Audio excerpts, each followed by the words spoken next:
All right, everybody hear me? I know some of you guys are double dipping today on a little basketball fun and a little football press conference. Hopefully we accommodated the best you can. Appreciate everybody understanding I was trying to make it best for you. So from us, obviously, we actually got a little lucky today, got our work in this morning before the rain hit. So we're able to get a normal Thursday practice out in the stadium and continue to, I think, make a couple I just think we're practicing better. What I see during the week leads me to believe good things can happen on Saturday. So I'm excited about that. A couple of injury updates.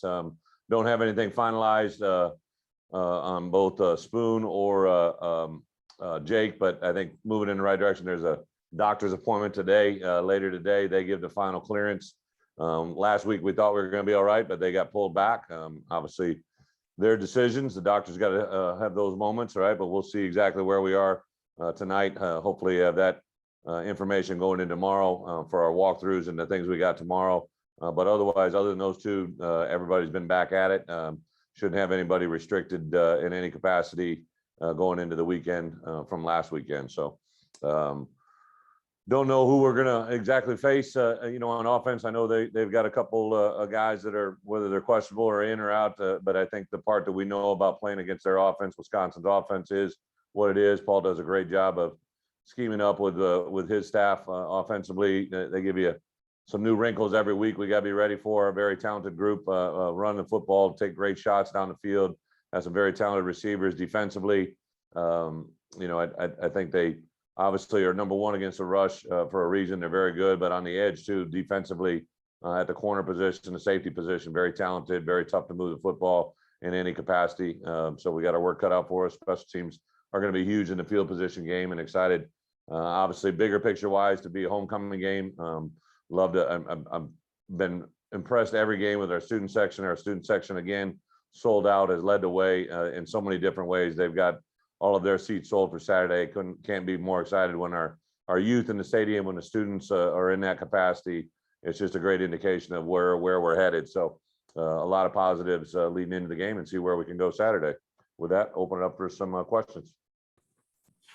Hey, Bret, I think one of your years as defensive coordinator, you had Jim Leonard on your team.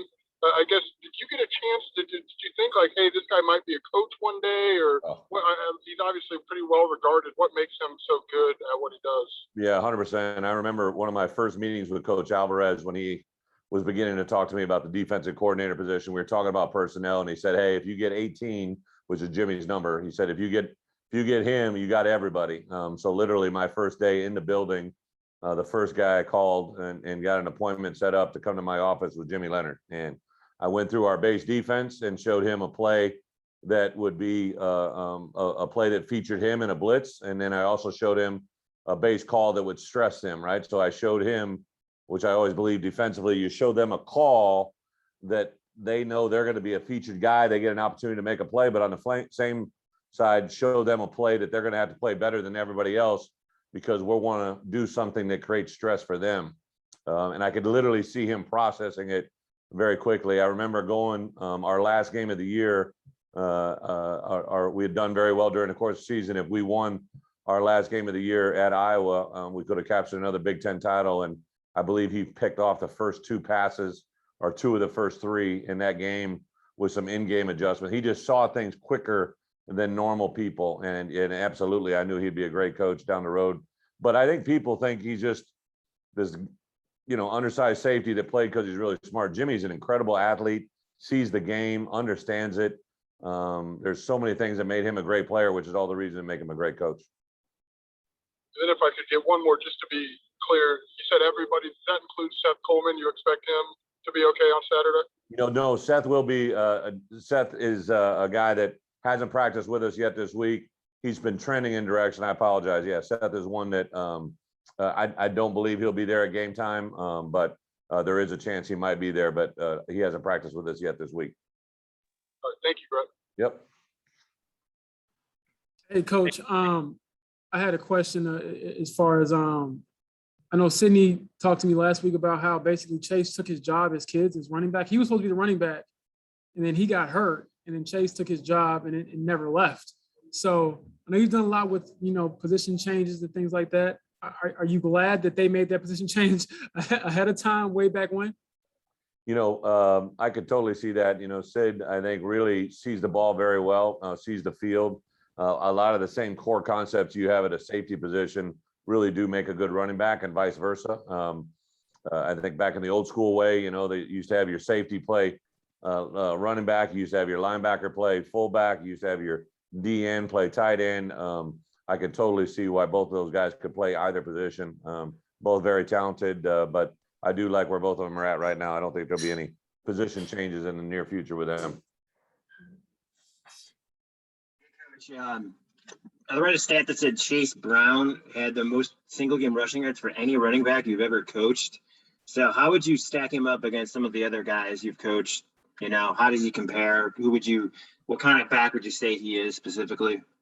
I know that stat was pointed out to me earlier in the week. We've had a lot of very productive players in my career.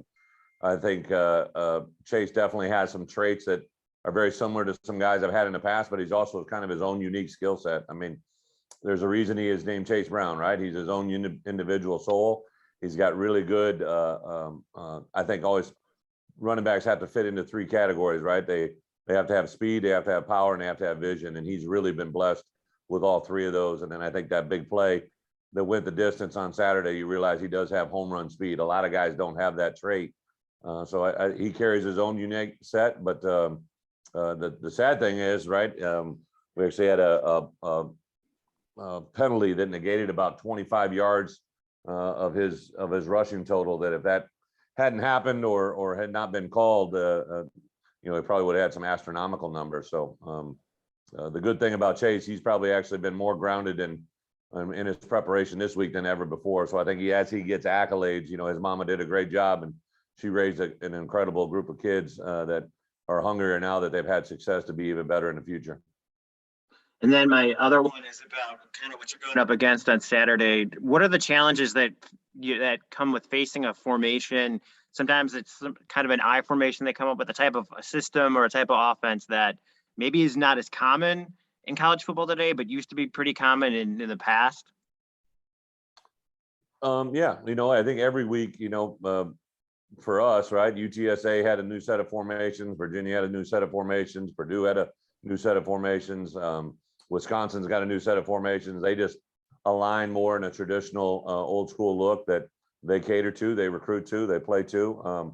But I would say Paul and his staff and Rudy and the offensive coaches really do a nice job of having wrinkles every week, whether it's a guy in motion, a new guy aligned in a new position, a guy lined up just like he has in other positions, but doing different things. They're very creative in the things they do before the snap that gives them good results after the snap. Thanks, Bret. Yep. Hey, Bret, I know Jake Ferguson is one of those players that was questionable for Wisconsin this week, but last year he kind of had a field day against the secondary. I think he had 3 touchdowns. I'm wondering, are you preparing for him specifically, even if he's questionable, or are you more preparing for kind of what their offense already does? Well, Jake is a very talented player.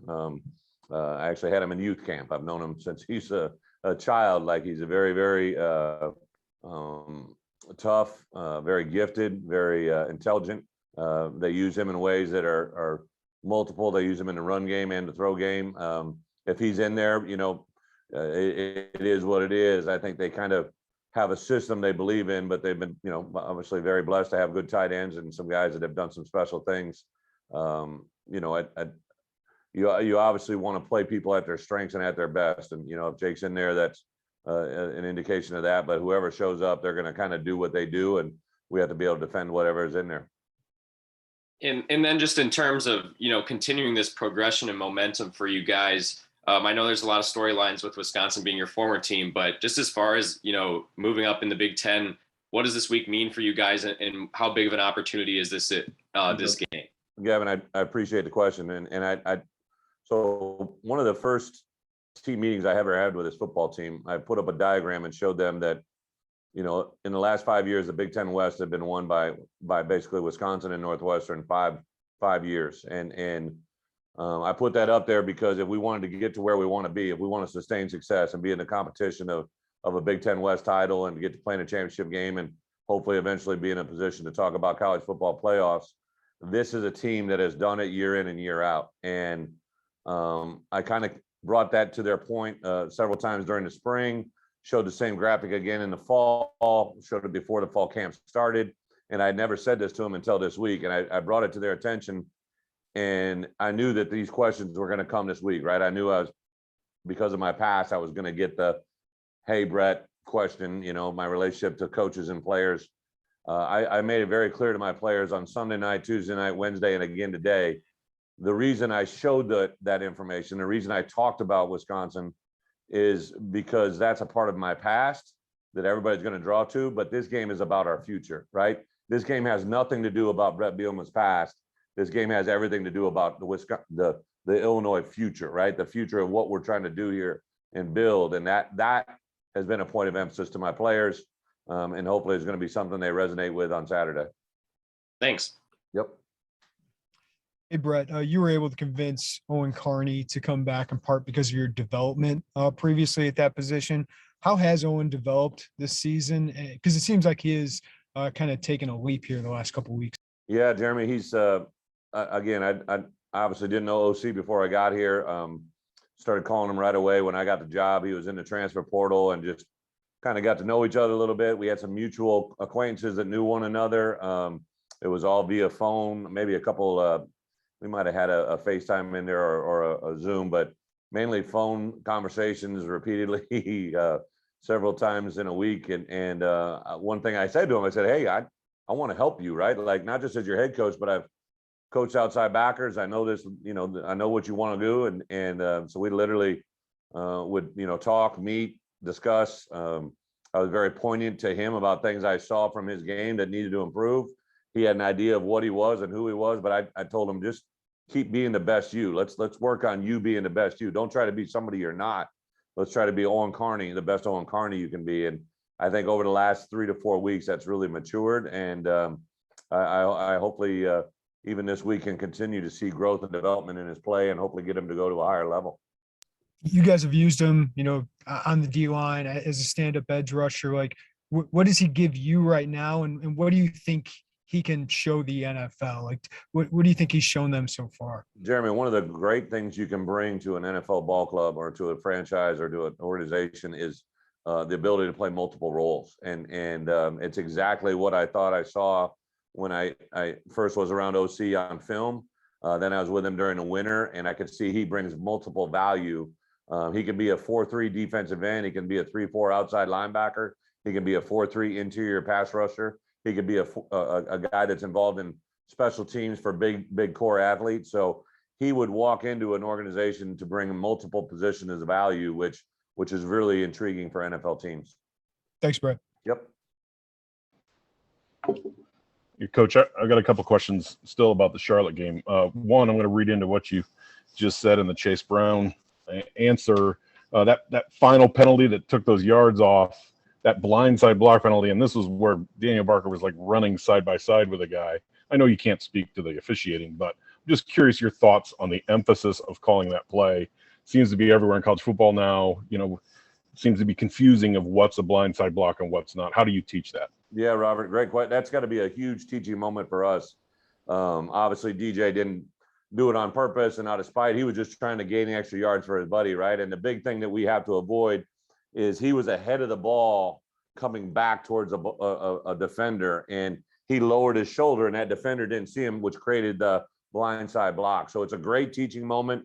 Unfortunately, a lot of times teaching moments are painful, right? So what we have to do is he could actually turn and block, right? High wall the guy so that he can't get to the ball carrier by screening him, or if he can get in position and turn and block him face to face, now we got a legal block. As much as people may not like it, don't like it, I asked for clarification from the league. They were awesome about defining it for me. So it's actually a point of emphasis with our guys.